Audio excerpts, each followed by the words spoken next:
یہ قصہ اس زمانے کا ہے جب تخت و تاج صرف سیاست کا مرکز نہیں بلکہ کبھی کبھی عجیب و غریب مزاج کی آماجگاہ بھی بن جاتے تھے۔ ہماری داستان کا مرکزی کردار سلطان زماں ہیں، جن کا رعب و دبدبہ عالمگیر تھا، مگر ان کی طبیعت میں ایک ایسی لطافت تھی جو کبھی کبھی ان کی رعایا کے لیے مصیبت بن جاتی تھی۔ سلطان کو کھانے پینے کا ایسا شوق تھا کہ ان کے باورچی خانے میں دنیا بھر کے مسالے اور نایاب اقسام کے کھانے ہر وقت تیار رہتے تھے، مگر سلطان کا مزاج ہر موسم کے ساتھ بدلتا تھا۔ ایک روز جب دھوپ اپنی پوری توانائی کے ساتھ قلعہ معلیٰ کی دیواروں پر رقص کر رہی تھی، سلطان اپنے تخت پر بیٹھے اچانک خاموش ہو گئے۔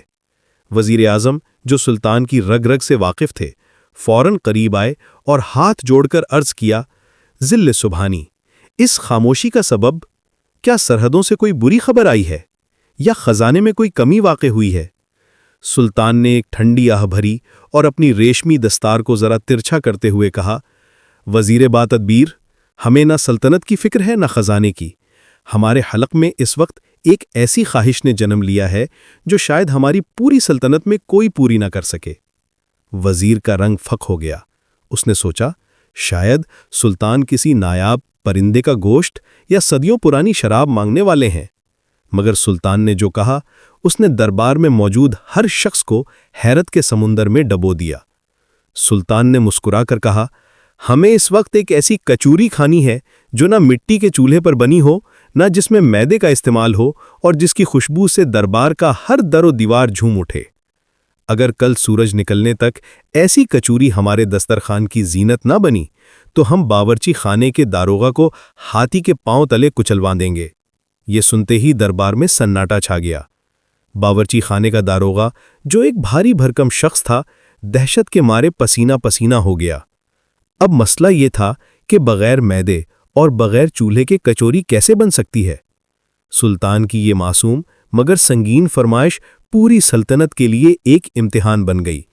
وزیر اعظم نے فوراً شہر کے تمام حکیموں، نجومیوں اور فنکاروں کو طلب کر لیا تاکہ اس معاملے کا کوئی حل نکالا جا سکے۔ مگر سلطان تو سلطان تھے، وہ اپنے کمرے میں جا کر آرام کرنے لگے، اس بات سے بے خبر کہ ان کا ایک چسکا پورے شہر کی نیندیں اڑا چکا ہے۔ قلعہ معلیٰ کی فصیلوں پر جب رات کا سیاہ لبادہ چھایا تو شاہی مطبخ میں وہ کہرام مچا کہ آسمان نے بھی شاید ہی کبھی ایسا اضطراب دیکھا ہو۔ داروغہ مطبخ، جس کا نام بخشو تھا، اپنے شاگردوں اور باورچیوں کے ہجوم میں ایسے کھڑا تھا جیسے کسی مقتل میں آخری سزا کا منتظر ہو۔ کڑاہیاں ٹھنڈی پڑی تھیں، مسالوں کے خوشبو غائب تھی اور فضا میں صرف خوف کی بو بسی ہوئی تھی۔ سلطان کا حکم اٹل تھا، کچوری ہو مگر نہ میدے کی ہو، نہ چولہے کی آنچ پر تلی جائے، اور ایسی کہ در و دیوار وجد میں آ جائیں۔ بخشو نے سر پیٹتے ہوئے کہا، اے کمبختو، اگر سورج ڈھلنے تک کوئی راہ نہ نکلی تو تم سب تو اپنے گھروں کو جاؤ گے، مگر میں ہاتھی کے پاؤں تلے اپنی ہڈیاں گن رہا ہوں گا۔ کوئی ہے جو اس پہیلی کا حل نکالے؟ کوئی جواب نہ آیا۔ باورچیوں نے سر جھکا لیے، کیونکہ قدرہ کے قوانین کو بدلنا ان کے بس میں نہ تھا۔ اسی عالم یاس میں قلعے کے پچھلے دروازے پر ایک دستک سنائی دی۔ یہ کوئی عام دستک نہ تھی، بلکہ ایک ایسی کھٹکھٹاہٹ تھی جس میں عجیب سی طمانینت تھی۔ داروغہ نے جھنجھلا کر دروازہ کھولا تو سامنے ایک درویش صفت فقیر کھڑا تھا، میلے کچیلے کپڑے، آنکھوں میں ایک پرسرار چمک اور ہاتھ میں ایک لکڑی کا پیالہ۔ اس نے مسکرا کر کہا، سنا ہے شاہی باورچی خانے میں آج آگ بجھ گئی ہے اور دماغ جل رہے ہیں۔ بخشو نے غصے سے کہا، اے سائیں، اپنا راستہ لو، یہاں زندگی اور موت کا مسئلہ ہے، تمہیں مذاق سوچ رہا ہے؟ فقیر نے قہقہا لگایا اور کہا، کچوری تو بن جائے گی، مگر یاد رکھنا، یہ کچوری پیٹ نہیں بھرے گی بلکہ روح کو تڑپائے گی۔ بخشو کے کان کھڑے ہوئے۔ اس نے فقیر کو اندر بلایا۔ فقیر نے نہ چولہا جلایا نہ آٹا گوندا۔ اس نے اپنے پیالے سے چند خشک پتے نکالے اور انہیں ہوا میں اچھال دیا۔ پھر اس نے کچھ پرسرار الفاظ گنگنائے اور دیکھتے ہی دیکھتے ان پتوں نے ایک گول، سنہری اور پھولی ہوئی کچوری کی شکل اختیار کر لی جو ہوا میں معلق تھی۔ اس سے اٹھنے والی خوشبو ایسی تھی کہ پہرے دار بے ہوش ہونے لگے اور مطبخ کی دیواروں سے مدھم سی موسیقی سنائی دینے لگی۔ بخشو حیرت زدہ رہ گیا، مگر فقیر غائب ہو چکا تھا۔ اب مسئلہ یہ تھا کہ کیا سلطان اس جادوئی کچوری کو قبول کریں گے یا یہ جادو خود داروغہ کے گلے کا پھندا بن جائے گا؟ دربار عام میں صبح کا اجالا ابھی پوری طرح پھیلا بھی نہ تھا کہ فضا میں ایک ایسی خوشبو رچی بسنے لگی جس نے پہرے داروں کے حواس مختل کر دیے۔ یہ خوشبو عام کھانوں جیسی نہ تھی، بلکہ اس میں گلاب کی نمی، سندل کی تپش اور کسی اندیکھے جزیرے کی مٹی کی مہک شامل تھی۔ سلطان جواں، جو ساری رات بے چینی میں کروٹیں بدلتے رہے تھے، اچانک بستر سے اٹھے اور دیوانہ وار ایوان خاص کی طرف بھاگے، جہاں بخشو داروغہ ایک چاندی کی تشتری تھامے تھر تھر کانپتے ہاتھوں کے ساتھ کھڑا تھا۔ تشتری کے بیچوں بیچ وہ جادوئی کچوری ہوا میں 2 انچ اوپر معلق تھی، جیسے اسے زمین کی کشش سے کوئی سروکار نہ ہو۔ وہ سنہری تھی، مگر اس کی سطح پر قوس و قزح کے رنگ لہروں کی طرح گردش کر رہے تھے۔ سلطان نے حیرت اور اشتہا کے ملے جلے جذبات کے ساتھ اسے دیکھا۔ وزیر اعظم نے ڈرتے ڈرتے لقمہ توڑنے کی جسارت کرنی چاہی، مگر سلطان نے اسے ہاتھ کے اشارے سے روک دیا۔ یہ شاہی نوالہ ہے وزیر، اسے چکنے کا حق صرف ہمارا ہے۔ سلطان نے جیسے ہی کچوری کا ایک ٹکڑا توڑا، اس کے اندر سے دھوئیں کی ایک لکیر نکلی جو دیکھتے ہی دیکھتے ایک چھوٹی سی رقاصہ کی شکل اختیار کر گئی اور فضا میں ایک مدھم تان چھڑ کر غائب ہو گئی۔ سلطان نے وہ نوالہ منہ میں رکھا، ابھی دانتوں نے اس کی نزاکت کو چھوا ہی تھا کہ محل کے در و دیوار لرزنے لگے۔ سلطان کی آنکھوں میں ایک عجیب سی چمک اتری اور انہیں محسوس ہوا جیسے ان کا وجود ہلکا ہو کر بادلوں کی طرح اڑنے لگا ہے، مگر اچانک وہ لطافت ایک بھیانک تہقہے میں بدل گئی۔ سلطان کے منہ سے نکلنے والی آواز اب انسانی نہ رہی تھی، بلکہ اس میں سینکڑوں پرندوں کی چہچہاہٹ اور شیروں کی گرج شامل ہو گئی تھی۔ بخشو، یہ تم نے کیا کیا؟ سلطان نے دھاڑ کر کہا۔ یہ ذائقہ تو فردوس کا ہے، مگر اسے کھاتے ہی ہمیں اپنی پوری سلطنت ایک مٹی کے ڈھیر جیسی لگنے لگی ہے۔ ہمیں مزید چاہیے، ہمیں یہ پورا شہر اس کچوری کے ذائقے میں رنگا ہوا چاہیے۔ درباریوں نے دیکھا کہ سلطان کے ہاتھوں کے ناخنوں سے سنہری لکیریں نکل کر فرش پر پھیلنے لگی ہیں، اور جہاں جہاں وہ لکیریں جاتی تھیں وہاں کی سنگ مرمر کی زمین لذیذ حلوے میں تبدیل ہونے لگی تھی۔ محل کی دیواریں چینی کی چاشنی کی طرح پگھلنے لگی تھیں۔ درویش کی بات سچ ثابت ہو رہی تھی، یہ کچوری پیٹ بھرنے کے لیے نہیں بلکہ دنیا کو ایک لذیذ جہنم میں بدلنے کے لیے بنی تھی۔ بخشو داروغہ اب ہاتھی کے پاؤں سے نہیں بلکہ اس جادوئی ذائقے کے سیلاب سے ڈر رہا تھا جو آہستہ آہستہ پورے قلعے کو اپنی لپیٹ میں لے رہا تھا۔ محل کے در و دیوار سے شہد اور چاشنی کی لہریں کیا بہنا شروع ہوئیں، پورے دارالخلافہ میں ایک عجیب و غریب ہیجان برپا ہو گیا۔ سلطان زماں، جن کے جاہ و جلال کے سامنے شیر جھک جاتے تھے، اب ایک دیوانے کی طرح محل کے صحن میں رقص کر رہے تھے۔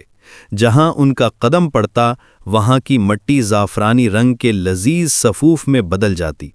سپاہی اپنی تلواریں پھینک کر دیواروں کو چاٹنے لگے تھے، کیونکہ سنگ مرمر اب بادام کی برفی کی طرح نرم اور شیریں ہو چکا تھا۔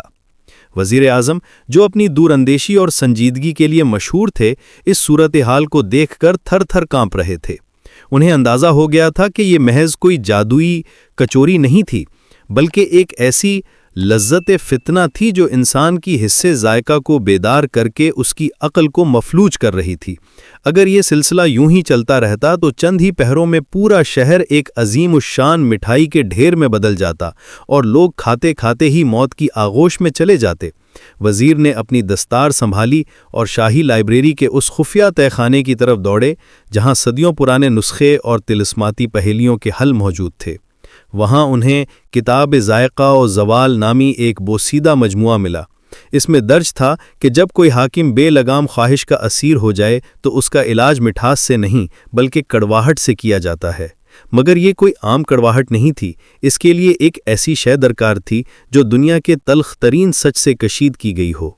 وزیر اعظم نے فوراً شہر کے سب سے بد زبان اور کڑوی باتیں کرنے والے شخص مرزا بے باک کو طلب کیا۔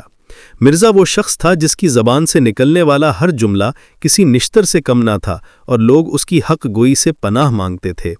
وزیر نے مرزا سے کہا، اے مرزا، آج تمہاری بدزبانی ہی اس سلطنت کی بقا ہے۔ تمہیں سلطان کے سامنے کھڑے ہو کر وہ تلخ حقائق بیان کرنے ہیں جو ان کے اقتدار کے نشے اور اس جادوئی لذت کو کاٹ سکیں۔ مرزا بے باک نے مسکرا کر اپنی قبا درست کی اور دربار کی طرف روانہ ہوا، جہاں دیواریں پگھل رہی تھیں اور سلطان ایک جادوئی طلسم کے زیر اثر اپنی ہی سلطنت کو ہضم کرنے کے درپے تھے۔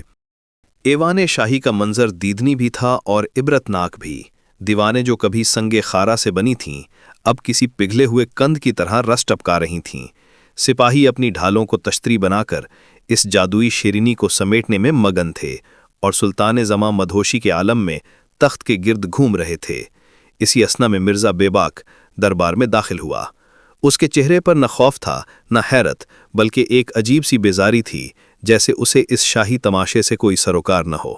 وزیر اعظم نے اشارہ کیا تو مرزا نے اپنی آواز کی پوری کھنکھناہٹ کے ساتھ پکارا، اے قصر شیریں کے زردار قیدی، ذرا آنکھیں کھول کر دیکھ کہ تو کس ذائقے کا اسیر ہو چکا ہے۔ سلطان نے مڑ کر دیکھا، ان کی آنکھوں پر ابھی تک اس جادوئی کچوری کا سحر طاری تھا۔ انہوں نے قہقہہ لگا کر کہا، آؤ مرزا، دیکھو، ہم نے خاک کو سونا نہیں بلکہ شہد بنا دیا ہے۔ آج ہماری سلطنت کا ہر ذرہ لذیذ ہے، کیا تمہیں اس کی مہک نہیں آتی؟ مرزا بے باک نے ایک قدم آگے بڑھایا اور نہایت سرد لہجے میں بولا، سلطان، یہ مہک نہیں، یہ سڑاند ہے تمہاری انا کی۔ تم نے ایک کچوری کی خاطر قدرت کے میزان کو الٹ دیا۔ تم سمجھتے ہو کہ تم رایا کا پیٹ بھر رہے ہو، نہیں، تم ان کی بھوک کو ایک ایسی آگ میں بدل رہے ہو جو کبھی نہیں بجھے گی۔ دیکھو ان سپاہیوں کو، جن کے ہاتھ میں شمشیر ہونی چاہیے تھی، وہ آج مٹی چاٹ رہے ہیں۔ جس دن پڑوسی دشمن کی فوجیں تمہاری سرحد عبور کریں گی، کیا تمہارے یہ لٹ پٹ سپاہی انہیں حلوہ کھلا کر واپس بھیجیں گے؟ سلطان کے ماتھے پر پسینہ چمکنے لگا۔ مرزا کے الفاظ کسی کڑوے جوشاندے کی طرح ان کے جادو زدہ دماغ پر اثر کر رہے تھے۔ مرزا نے بات جاری رکھی، سلطان، حاکم وہ نہیں ہوتا جو رایا کے منہ میں لقمے ڈالے، حاکم وہ ہوتا ہے جو انہیں لقمہ کمانے کے قابل بنائے۔ تم نے تو انہیں ایک ایسی لذت کا عادی بنا دیا ہے جو انہیں اپاہج کر دے گی۔ یہ دیواریں جو پگھل رہی ہیں، یہ تمہاری سلطنت کی بنیادیں ہیں۔